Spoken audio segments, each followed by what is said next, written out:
कल तो आपका शुक्रगुजार हूँ कि बहुत शॉर्ट नोटिस पर मैंने आपको बुलाया और आप लोग अपने बिजी शेड्यूल से कुछ समय लेकर आए। मैंने आज ये जो आप लोगों के साथ एक बैठक रखने का प्रयास किया, एक मीटिंग का प्रयास है मेरा, उसमें कुछ चीज़ों पर चर्चा मैंने करनी है और मैं आज की सच्चाई वो हमारे समय की सच्चाई के बीच का जो गैप है उसको समझना, उसके क्या कारण हैं मेरी निगाहों में और क्या उसका निवारण है मेरी निगाहों में, मैं आपसे थोड़ा इस विषय में डिस्कस करना चाहता हूँ। आपकी और मेरी सोच का एक रूप से फर्क हो सकता है कि आपका बच्चा अभी 11वीं 12वीं में आया है, पहला बच्चा हो सकता है, दूसरा हो सकता है, तीसरा, शुरू किया आपने परिवार में 5-7 बच्चे देखे होंगे। लेकिन मैंने पिछले 22 वर्षों में इसी जगह पर इसी उम्र के बच्चों में बदलाव देखी है और 22 वर्षों का जो बदलाव है वो बहुत ज्यादा है। इस बदलाव को मैंने समझने का प्रयास किया कि कारण क्या है और क्या उसका निवारण है। यहां मैं आपसे जो बातें करने वाला हूं उसमें कोई भी बात किसी पर्टिकुलर बच्चे के लिए नहीं है। मैंने पिछले 22 सालों में लगभग 2500 से ऊपर बच्चे पढ़ाए होंगे। तो उन बच्चों के बीच में मैंने इस उम्र में जो देखा, 15, 16, 17, 18 की उम्र के बीच के बच्चे जो गैप है, इसमें जो परिवर्तन आ रहा है पिछले 20-22 वर्षों में, मैं जरा आपसे उसमें चर्चा करना चाहता हूं। जो आज की वास्तविकता है, जो आज की रियलिटी हम कह सकते हैं, जब हम पढ़ते थे, अगर आप उससे थोड़ा सा अपने आप को कंपेयर करना चाहें तो हमारे पास पढ़ने के लिए एक किताब होती थी, एक रजिस्टर होता था और हमारे पास राइटिंग मटेरियल हमारे बुक से ज्यादा होता था। किसी भी रूप में हम लिखते हो, चाहे स्लेट पे लिखते हो, चाहे बुक कॉपी में लिखते हो, रजिस्टर कॉपी हमारे पास ज्यादा होती थी और हमारे पास सामने एक एग्जाम का सिलेबस होता था, एक किताब होती थी पूरी। वक्त बदला, लोगों ने उस किताब को सिलेबस में परिवर्तित कर दिया कि सिलेबस में क्या क्या है, उसको टुकड़ों में तोड़ दिया। 90 के दशक में आते आते 1992, 94, 95 के आसपास आते आते ये वो समाना था जब हमारे देश में 24 आवर्स टीवी शुरू हुए थे। जी के बाद से धीरे धीरे क्या हुआ कि जो हमारा सिलेबस था वो हर जगह स्कूल्स में और क्लासेस के अंदर एग्जामिनेशन पर बेस्ड हो गया। एग्जाम में क्या आने वाला है, एग्जाम का सिलेबस क्या है, क्या नहीं आने वाला। और आज दुर्भाग्य से स्थिति ये आ चुकी है कि हमारा बच्चा क्वेश्चंस पर बात करता है, कौन सा क्वेश्चन आने वाला है। एक सिलेबस को छोड़ करके, सब्जेक्ट को छोड़ करके, एग्जामिनेशन को छोड़ करके आज वो सिर्फ इस पर कायम है, ये क्वेश्चन आएगा। अगर मैं क्लास में पढ़ाते हुए किसी वक्त ये जिक्र कर दूं, ये क्वेश्चन तुम्हारी नॉलेज के लिए जरूरी है लेकिन शायद एग्जाम में न पूछा जाए, तो बच्चा उस पर बिल्कुल भी गौर नहीं करना। ये आम बात है।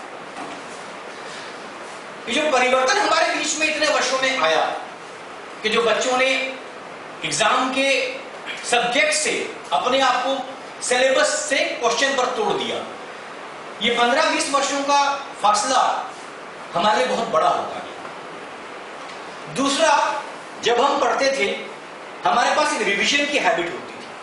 हम लोग अपनी चीज को कुछ समय अंतराल, 15 दिन, महीने, जो भी हमारा समय रहता था, उसमें कभी कभी पिछले टॉपिक्स को देख लिया करते थे। आज हमारे बच्चों में रिवीजन की बिल्कुल भी आदत नहीं। Unless tomorrow is exam, they will not open the book for that particular topic. अभी 3 दिन पहले मैं 2 दिन मैंने छुट्टी कर दी, किसी कार्यवश में बिजी था, तो मैंने एक बच्चे से कहा कि बेटा 2 दिन तो मैं नहीं हूं, तो तुम मेरे पास रोज के 1.5-2 घंटा लगाते हो? हाँ सब लगाता हूं। मैंने कहा अब ये बताओ कि इन 2 घंटे में तुम करोगे क्या? मुझसे शेड्यूल बना लो, क्योंकि मैं तो नहीं हूं, तुम्हें मेरे पास नहीं आना, तो इस समय तुम क्या करोगे? बोला सर मेरा ना केमिस्ट्री का टेस्ट है। मैंने कहा बड़ी अच्छी बात है। मैंने कहा अगर मेरी क्लास होती तुम आते? हाँ सर आते। मैंने कहा बताओ, मैं तो सवाल उस 1.5 घंटे का पूछ रहा हूँ, उस घंटे का पूछे तुम मेरे पास आए, केमिस्ट्री टेस्ट है। अगर मेरी क्लास होती तो तुम भी केमिस्ट्री टेस्ट देते? हाँ सर देते। तो अब जब मैं 1.5 घंटा नहीं हूं, मैं तुमसे 2 दिन का हिसाब मांग रहा हूं, 2 दिन तुम क्या करोगे ये बता दो, क्या करोगे? मैं मानू तुम्हारी बात। बोला नहीं सर केमिस्ट्री टेस्ट बहुत ज्यादा है, सिलेबस बहुत ज्यादा। मैंने कहा मेरी क्लास के बाद भी तो होना था, रेगुलर मेरे को तो 2 दिन के काम पड़ गया, अदरवाइज तो सिलेबस था ना। बोला नहीं सर अब मैं रहने दी। मेरी फिर मुलाकात हुई बच्चे से कुछ समय बाद, मैंने कहा हाँ बेटा अब आप बताओ कि तुमने केमिस्ट्री तो कर लिया होगा, तुमको 2 घंटे एक्स्ट्रा मिल गए थे रोज के। बोला हाँ सर फिर भी अभी रह गया। मैंने कहा मेरी असाइनमेंट नहीं हुई। बोला सर अभी केमिस्ट्री का। मैंने कहा इसका मतलब जो कुछ तुमसे नहीं हुआ उसका ठीक रहा केमिस्ट्री की टेस्ट के सर, और केमिस्ट्री कब हो रहा है? मंडे को टेस्ट होना। मतलब एक तुमने इसको एस्केपिज्म की आदत लेनी, इस वजह से मैंने ये नहीं कहा। हमारे बच्चों में एक कारण है, मार्क्स नहीं आए कि बस बच्चा टेस्ट देने से पहले बच्चा एक आंसर तैयार करता है, सर मेरे साथ ये प्रॉब्लम है। टेस्ट देते मुझे बता देगा मेरे साथ ये प्रॉब्लम है, मतलब वो मन में पहले तैयार हुआ है कि जो मेरी फेलियर है उसको मैंने किस किस तरह से ओवरकम करना है, ताकि मैं इस बात को जस्टिफाई कर दूं सर मेरा फेलियर होना नहीं था, ये मजबूरियां थी जिसकी वजह से फेलियर हुआ। वो बच्चा पहले ही मन में एक ठान लेता है, जो हमारे पास कभी नहीं। हम लोग जब तक जंग लड़के हार नहीं जाते तब तक सोचते हारे क्यों है। हमारा मतलब तो जंग लड़ना, पेपर है, सिलेबस जो लड़ना काम करना। उसके बाद हमारे बच्चों में आज के तारीख में बहुत ही ज्यादा कैजुअल बिहेवियर है हर चीज के बच्चे। आप गिलास उठाने को बोल दीजिए, जरूरी है क्या, अभी उठाऊं क्या, फिर उठा दूंगा, अभी आपको क्या तकलीफ है, पढ़े रहने दो ना, अभी सर पर जाना है ना, मतलब 15 एक्सक्यूजेस। तू यार 1 मिनट उठा कर 2 मिनट रख खाएगा, तेरा क्या बिगड़ जाएगा? तो उसके पास एक्सक्यूजेस बहुत हैं, कैजुअल बिहेवियर है उसके पास कि मेरे पास हर चीज में, और ये बिहेवियर प्रॉब्लम जो उनकी आ गई है। मेरा ये मान्यता है कि मेरा विद्यार्थी अच्छा डॉक्टर बने ना बने, इंजीनियर बने ना बने, अगर एक सिविलाइज्ड सिटीजन बनता है तो मैं अपने आप को खुशकिस्मत समझता हूं कि मेरा बच्चा एक सिविलाइज्ड सिटीजन बन गया। और ये मेरी मान्यता है कि अगर वो सिविलाइज्ड सिटीजन बनने के उसमें गुण आ गए अपने आप को आगे बढ़ाने के, तो वो जो करेगा उसमें सक्सेसफुल हो जाएगा, बजाय इसके कोई पर्टिकुलर कॉलेज का व्यक्ति बने। वो मेरे लिए कभी महत्वपूर्ण नहीं रहा। कोई भी कहीं का बच्चा हो, कहीं पर पढ़ जाए, मैं उसको कोई महत्व नहीं देता जब तक उसके अंदर रिस्पॉन्सिबल सिटीजन नहीं है। क्योंकि अगर वो सिटीजन नहीं है, अगर किसी बच्चे के दिमाग में गलत बात आई तो ओसामा बिन लादेन भी शायद आपको मालूम होगा कि लंदन स्कूल ऑफ इंजीनियरिंग का सिविल इंजीनियर का टॉपर था, तो था गलत रास्ते पर चल गया। तो मैं बच्चों को महसूस ये कराता हूं कि नहीं, तुमको सही रास्ता चुनना पहली बार, फिर रास्ते का चुनाव तुम करो, चुनाव में कोई तकलीफ है तो मैं तुम्हारे साथ हूं, उसमें लड़ना तो तुम्हें लड़ना तुम्हारे साथ। तो इन बच्चों में जो दूसरी बात ये फिर देखी गई, they do not have the writing skills, लिखना नहीं चाहते। जैसे मैंने आपसे कहा कि हमारे समय में एक कॉपी होती थी, वो बुक से ज्यादा होती थी, एक रेस्ट भर गया, दूसरा भर गया। मैथ तो खास तौर पर आज के बच्चे मैथमेटिक्स को पढ़ते हैं किताब खोल के, सर लिखा तो है, पढ़ तो रहा हूं, भाई मैथ्स को तुम पढ़ रहे हो यार, फिर उसके न्यूमेरिकल्स को तुम पढ़ रहे हो, क्या मतलब है? तुम उसको लिखकर देखो, कभी जो प्रश्न तुमने लिखकर नहीं देखा वो तुम्हारा नहीं हुआ। मैं तो क्लास में उनसे कहता हूँ जो प्रश्न आपको मेरे असाइनमेंट में नहीं आता, किसी बुक का नहीं आता, तो मेरे से प्रश्न पूछो, मैं तुम्हें बताऊंगा। Don't write the hint in the copy right now, please go at home, remind what you have said, और अब जाके करना, ताकि तुम्हारा ब्रेन ने क्या तुमको ग्रास्प किया। मैंने तुम्हें हिंट लिखी, कुछ बच्चे तो ऐसे हैं किताब पे लिखने लग जाते उसी एनसीईआरटी पर, इसका ये, इसमें पी गुण क्यू थीटा पुट करना है। मैंने कहा तुम मेरी किताब देखे, बेटा 20 साल पुरानी मेरी किताब है, किसी में निशान नहीं लगाता बच्चे को। मैं 20 साल से पढ़ा हूं ये किताबों से, मैं कोई निशान नहीं लगाता। तुम किताबों को गंदा करके शायद तुम्हें अच्छा लगता होगा, लेकिन जब तुमने एक बुक पर लिख दिया, अभी पीछे अभी एक डीपीएस स्कूल में एग्जाम हुआ, तो मैंने बच्चे से पूछा, मैंने कहा यार तूने वो क्वेश्चन तूने किया क्या? मुझे पता था बच्चे ने क्वेश्चन नहीं किया, मैंने पूछा तूने वो क्वेश्चन किया क्या? उसने बड़ा अच्छा उत्तर दिया, उसका सर वो क्वेश्चन एनसीईआरटी का था। मैंने कहा हाँ, बस सर क्वेश्चन मुझे लगा अधूरा था। मैंने कहा क्यों? तब उसने उत्तर दिया, उत्तर ये था कि जहां पर बुक में वो क्वेश्चन लिखा हुआ है एनसीईआरटी में, नीचे हिंट लिखी हुई है, ये करना। अब वो कहता है मुझे क्वेश्चन बड़ी समझ ही नहीं आया, क्वेश्चन पूरा है ही। मैं कहता तूने रोज हिंट देखी तो कहां से करेगा? तेरे दिमाग में हिंट बैठी हुई है कि पूरा क्वेश्चन तभी जब हिंट है, तो तुम्हारे दिमाग में बैठा हुआ क्योंकि तो क्वेश्चन तुमने अपने हाथ से नहीं किया, यू हैव नॉट डन। उसके बाद बच्चों में कॉम्प्रीहेंशन प्रॉब्लम ज्यादा है,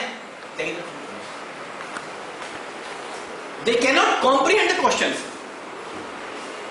उनको क्वेश्चन कॉम्प्रीहेंड करना नहीं आता। मैं अपने बच्चों से कहता हूं, क्योंकि मेरे पास जो वर्ड प्रॉब्लम्स बच्चों की होती है, मैं कहता हूं क्वेश्चन तू पढ़, एक बार पढ़, 2 बार पढ़, 4 बार पढ़, उसके बाद पन्ना उल्टा कर दे और मुझे हिंदी में बता दे क्या ले रहे हैं। हाँ बोलिए, बिजी हैं, बताइए। तू कह देना एक सरकार चल रही है, उसकी स्पीड मुझे पता है, क्या पता है सर मैं बता दूं, वो नहीं पता जी। मतलब 4 लाइन का क्वेश्चन बच्चा कॉम्प्रीहेंड करने में प्रॉब्लम करता है, फिर मुझसे पूछेगा सर इसमें यू क्या लेना है, एक्स क्या लेना है, वाई क्या लेना है। घर पे नहीं यहाँ बुलाया उन्होंने कम्युनिटी सेंटर में, तुम्हें पूछा क्या है, करने बैठ जाएगा, तुम्हें करना क्या मुझे नहीं पता। सर अभी देखो क्वेश्चन जब तुमने पढ़ा, कम्युनिटी सेंटर है ना इसमें, मैंने कहा बेटा मुझे 22 साल हो गए जेईई के लिए पढ़ाते हुए, उसमें रूम नंबर 1 है, पढ़ने में ज्यादा समय लगाता हूं, सॉल्व करने में कम लगाता हूं, क्योंकि एक बार पूरा क्वेश्चन पढ़ तो लो, दिमाग में क्वेश्चन तुम्हारे बैठता ही नहीं। तो बच्चे को तुम्हारी कॉम्प्रिहेंशन प्रॉब्लम इतनी ज्यादा है कि वो उसको कॉम्प्रिहेंड करने में जोर ही नहीं लगाना चाहते। और हर बार, क्योंकि शायद एक्स्ट्रा हेल्प मिल गई, हमारे समय में आपको याद होगा हेल्प नहीं थी। हमारे समय में ट्यूशन शब्द कहां से होगा? या तो उसका है जिस बच्चे के 93 आना है, 95 उसको लाने टॉप करना, या उसका जिसने फेल होना है। और वो जिसने फेल होना वो तो सुबह 6 बजे सर के घर पहुंच जाता चुपचाप बिना बताए, उसे बताते भी शर्म आती थी मैं ट्यूशन जाता हूं। हालत ये हुई, आप समाज में इसको स्वीकार कर लिया। मैं मानता हूं दोनों का फेलियर, स्कूल का फेलियर है, पेरेंट्स का बच्चों का, टीचर ट्यूशन हमारे नाम फेलियर है। अब कालांतर में हो क्या गया है, स्कूल वालों ने ये एग्जाम्पल ले लिया बच्चा ट्यूशन में पढ़ेगा, हमने ये लिया ना बच्चा वहां पढ़ेगा, तो बच्चा पढ़ेगा कहां, घर क्या पढ़ेगा? बच्चे पास समय कहां बचा? आप 4 घंटे शाम को उसको फिर खींच दिए, 8 घंटे स्कूल के खींच दिए, स्कूल एक्स्ट्रा करिकुलर एक्टिविटीज के लिए बच्चा जाता है या जो भी करता है। हो किया गया बच्चों के पास जो समय हमारे पास था, हमारे पास अपनी पढ़ाई के साथ दीना मुश्ती करने का, शाम घूमने का, ये करने का, सब कुछ करने का समय के बावजूद हमारे पास समय बच जाता था, पूरी पढ़ाई के बाद समय बच जाता था। आज के बच्चे को समय में इन्वॉल्व है, वो रात 12 बजे सो रहा है, सर मैं रात 2 बजे सोई, मैं 1 बजे सो रहा, क्यों सोता है यार, इतना क्यों जागता है? मैं कहता इतनी नींद तुम्हें कैसे आती है? मत सो यार, इतना लिमिटेड सो, कम सो, क्वालिटी स्टडी करो। हमारे बच्चे क्वालिटी स्टडी में नहीं क्वांटिटी स्टडी में आते, पढ़ने बढ़ते रहेंगे आप।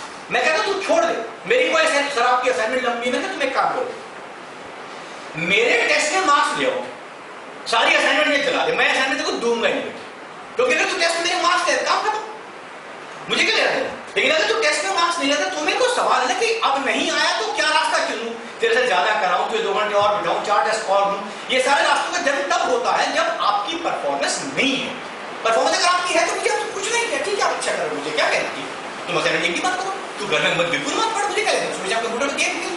लेकिन अगर मेरी परफॉर्मेंस अगर नहीं आ रही है तो मेरा सवाल है आप परफॉर्मेंस नहीं है। तो हमारे बच्चों के अंदर बीच में जो ये बिहेवियर की बात आ गई है, हर चीज को कैजुअल लेना। और एक और बात मैं आपसे कहूं, जब हम लोग पढ़े बड़े थे, आप जरा हिंदुस्तान की कल्पना उस समय की कीजिए, हम सब लोग जब पढ़े 80-90 के दशक में पढ़े, सब लोग हमारे यहाँ में सब 80-90 के दशक में हमारा देश ऐसा नहीं था, सो कॉल्ड प्रॉस्पेरिटी इतनी नहीं थी, सो कॉल्ड 84 में तो यहाँ पर मारुति गाड़ी पहली आई, उससे पहले फिएट एम्बेसडर ऊपर को सपना नहीं दिखता था। हम लोग पढ़ते थे तो हमारे ख्वाब होते थे यार एक स्कूटर खरीद लें, उसके ऊपर हमने सोचा ही नहीं था, क्योंकि हमारे पास चीज ही नहीं थी, कुछ हमने सोच ही नहीं सकते थे। तो हमारे पास होता था पढ़ लिख के यार कभी जिंदगी में अपना छोटा सा घर बना लेंगे, एक स्कूटर में घुमा करेंगे, बीवी को लेकर, मतलब इतने ख्वाब थे, क्योंकि यही हमारे सामने दुनिया की सच्चाई थी।